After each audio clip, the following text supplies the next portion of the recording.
Good evening, ladies and gentlemen. You are welcome to Translation and Interpretation. I'm Toure David, translator and interpreter.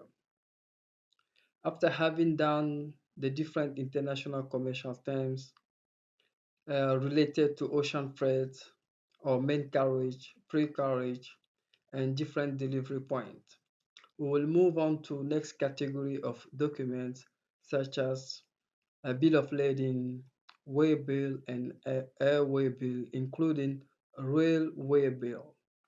First of all, what is bill of lading?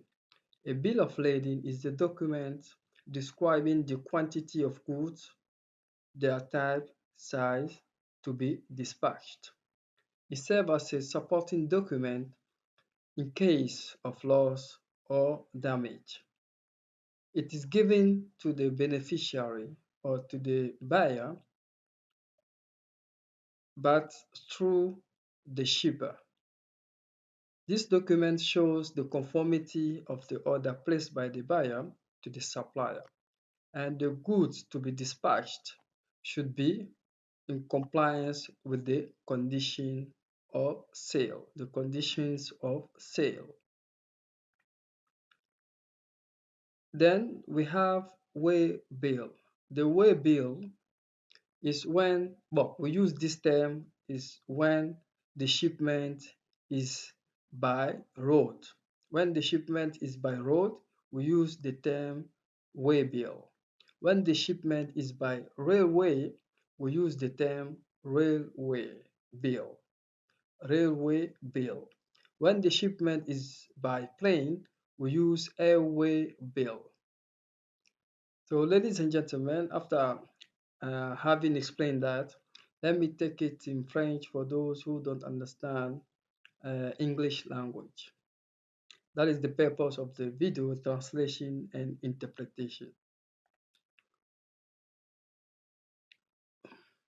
Bonsoir mesdames et messieurs. Vous êtes les bienvenus au programme de traduction et d'interprétation. Je suis Touré David, traducteur-interprète. Après avoir vu les conditions commerciales internationales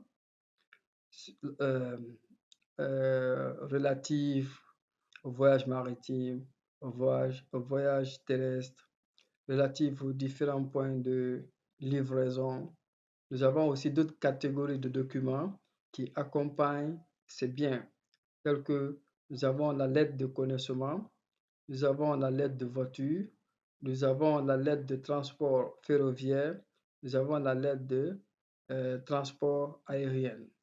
Maintenant, pour la lettre de connaissement, c'est un document qui récapitule l'ensemble des biens à expédier, leur type, leur taille, et puis les conditions dans lesquelles les biens ont été ou sont sur le point d'être expédiés.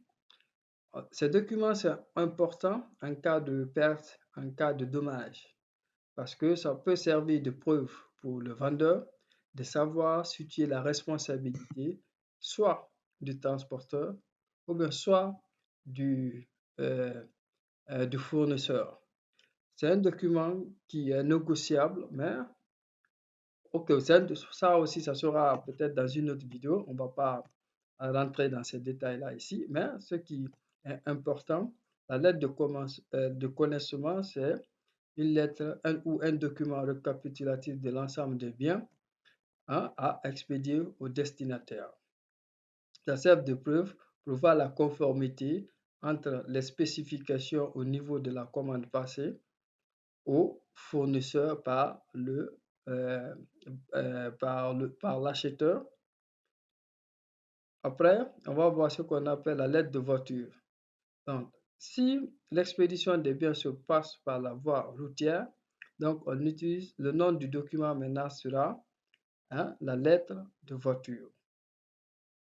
Maintenant, si c'est par la voie ferroviaire, on utilise maintenant le terme la lettre de transport ferroviaire. Si l'expédition c'est par la voie aérienne, on utilise l'expression la lettre de transport aérien. Donc, c'est ce qui les différencie selon les moyens de transport. Donc, on ne peut pas avoir les mêmes appellations pour les différents moyens de transport. Donc, n'oubliez pas, par la voie maritime, c'est la lettre de connaissement. Par la voie routière, c'est la lettre de voiture. Par la voie ferroviaire, c'est la lettre de transport ferroviaire. Et par la voie aérienne, c'est la lettre de transport aérien, c'est-à-dire par avion. Donc, pour ne pas trop compliquer la compréhension, soyez, on, euh, on va simplifier l'explication pour ne pas créer de confusion. Mais à côté de ça, peut-être dans une prochaine vidéo, on va voir d'autres documents financiers ou d'autres titres financiers qui vont rentrer dans la transaction pour en tant que moyen, non, en tant que méthode de règlement ou moyen de règlement. Par exemple, la lettre de change, le billet à ordre, le crédit documentaire, l'accréditif, la traite, et ainsi de suite.